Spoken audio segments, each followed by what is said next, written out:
Tu es beau. Tu es bien. Dieu n'a pas raté. Il sait pourquoi il t'a créé. Il sait pourquoi tu es noir, tu es blanc. Il sait pourquoi tu es femme, pourquoi tu es homme. Il sait pourquoi tu as tel père, telle mère. Il sait pourquoi tu habites tel quartier ou tel autre. Il sait pourquoi Dieu a un plan merveilleux. Sois heureux, sois heureuse, sois heureux, sois heureuse, sois heureux. Alléluia. La joie. La joie est une prédication. La joie est une évangélisation. Le monde est rempli de tristesse. Et si seulement tu vis dans la joie, les hommes te poseront la question: pourquoi tu es si heureux alors que le monde va mal? Pourquoi dans mon cœur tout va bien? Ça ne dépend pas de mon compte en banque, ça dépend de la plénitude du Saint-Esprit. Ça ne dépend pas de mes relations, ça dépend de la plénitude du Saint-Esprit. Ça ne dépend pas du matériel, ça dépend de ma connexion avec Dieu. La joie.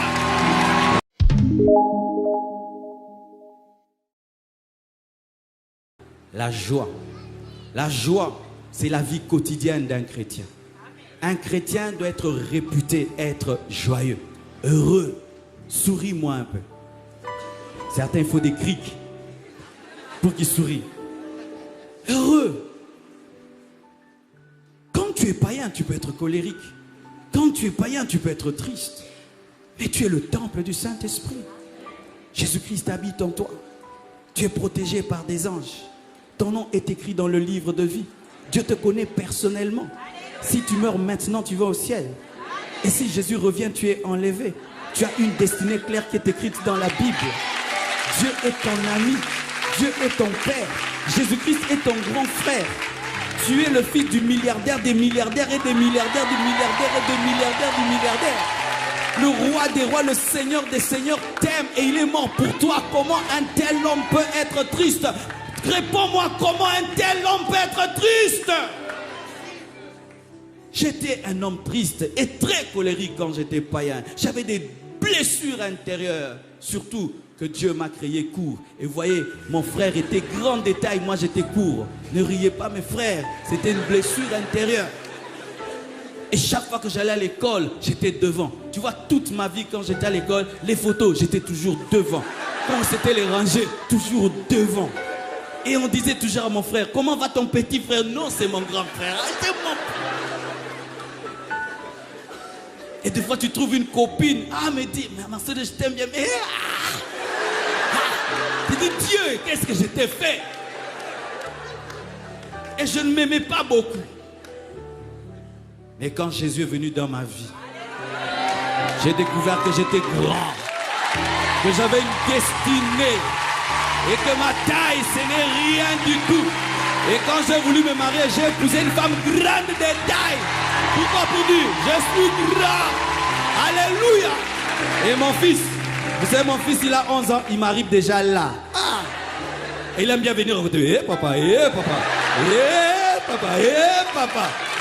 Et puis je dis: ben moi bientôt je serai le plus court de cette maison.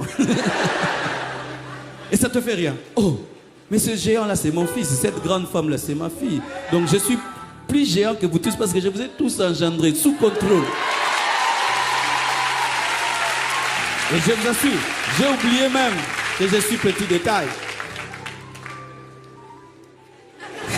Je viens de m'en souvenir maintenant. Tu es beau.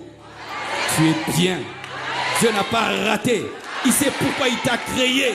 Il sait pourquoi tu es noir, tu es blanc. Il sait pourquoi tu es femme, pourquoi tu es homme. Il sait pourquoi tu as tel père, telle mère. Il sait pourquoi tu habites tel quartier ou tel autre.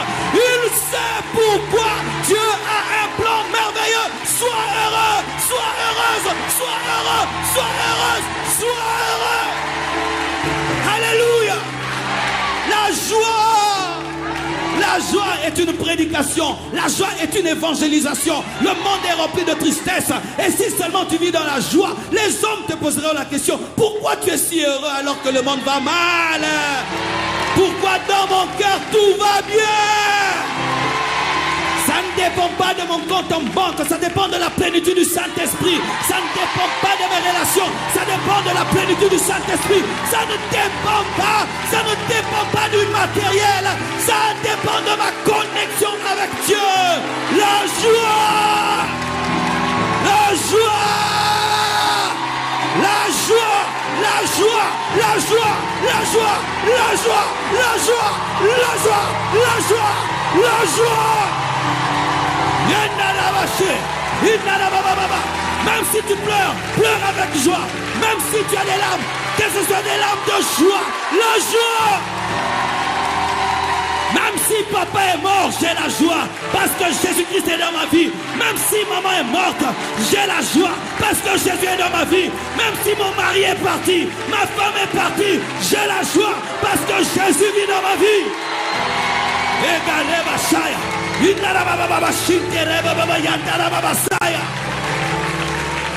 Et tu n'auras jamais de dépression. Jamais, jamais de dépression. Jamais de dépression. Jamais de dépression. Jamais. Avant de donner ma vie à Jésus-Christ, j'étais un insomniaque. Un insomniaque. Je me réveillais et je regardais comment tout le monde dormait. Et je disais, qu'est-ce qu'ils font pour dormir? Mais quand Christ est venu dans ma vie, il m'a donné la paix. Il m'a donné la joie. Et je peux même oublier ce qui se passe autour de moi. La joie du Saint-Esprit est ta force. Ne perds jamais ton sourire. Ne perds jamais ces yeux-là qui brillent de joie. Ne perds jamais ça. J'ai connu des moments difficiles dans ma vie. Manquant de maison. Où m'habiller, où me changer, où mettre mes biens. Et je me regardais dans un miroir et je me disais à moi-même, ça va passer. Ce ne sont que des temps d'épreuve, ça va passer. Garde ta joie. Et j'allais à l'église, je prêchais de tout mon cœur. Ils pouvaient croire que j'avais tout alors que je n'avais rien. Et un jour, ce qui était dedans a transformé ce qui était à l'extérieur.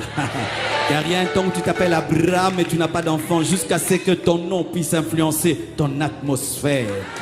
Garde la joie même s'il y a des contradictions autour de toi. Garde la joie même si tout se passe à l'envers. Garde la joie même si tu vis des choses qui contredisent ta foi. La joie. Pourquoi tu souris? Dieu vit dans mon cœur. Pourquoi tu souris? Je suis le temple de Dieu. Pourquoi tu souris? Le maître du monde entier me connaît personnellement. Je ne sais pas quelle autorité de ce monde tu apprécies. Et imagine que cette autorité-là t'appelle. Hé, comment Kabangé? Est-ce que tu vas bien? Rien que là. Waouh! Tu sais, c'est lui qui m'a appelé. Mais chaque matin, le Saint-Esprit te réveille. Est-ce que ça va? Est-ce que ça va? Ça va? Mais je me sens faible. Ok, prie. Oh, fortifie-moi, fortifie-moi. Oh, présence. Ça t'arrive de sourire dans ta chambre tout seul? Ça t'est jamais arrivé? Tu es déphasé, déphasé. Un chrétien atteint le niveau où seul dans sa chambre, rempli de l'esprit, il rit.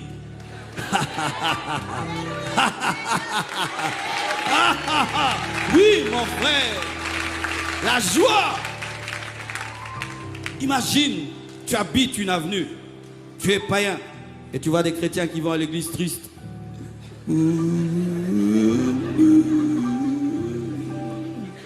Tu vas leur dire, c'est où votre église? Mais tu habites l'avenue, tu vois des frères. Je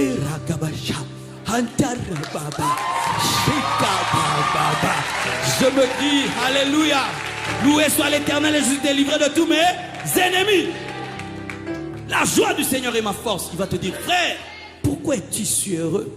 Mais tu marches à pied, tu n'as rien. Non, ma joie ne vient pas de cela. De quoi? Assis-toi, je vais t'expliquer. Tu sais, il y a un homme qui s'appelle Jésus. Il est venu sur la terre, il est mort à la croix. Il a versé son sang. Et après 3 jours, il est ressuscité d'entre les morts. Et alors que les disciples étaient dans la chambre haute, il a envoyé le Saint-Esprit qui les a remplis. Ce qui est arrivé dans Acte 2 m'est arrivé aussi. J'ai le Saint-Esprit en moi. Toi, tu as le Saint-Esprit. Comment on reçoit le Saint-Esprit? Agenouille-toi, dis Seigneur Jésus, je t'invite, entre dans ma vie et tu fais un disciple. Lorsque vous êtes rempli de tristesse, vous empêchez au monde de venir à Christ. Vous empêchez au monde de venir à Christ. Et tout le monde peut savoir sans prophétie que tu as des problèmes. C'est très dangereux pour les faux prophètes. Il ne faut pas faire ça en ce temps où il y a des faux prophètes. Ils vont savoir, rien que par ton visage que tu as des problèmes. Il faut avoir la joie, comme ça ils ne savent pas ce qui t'arrive.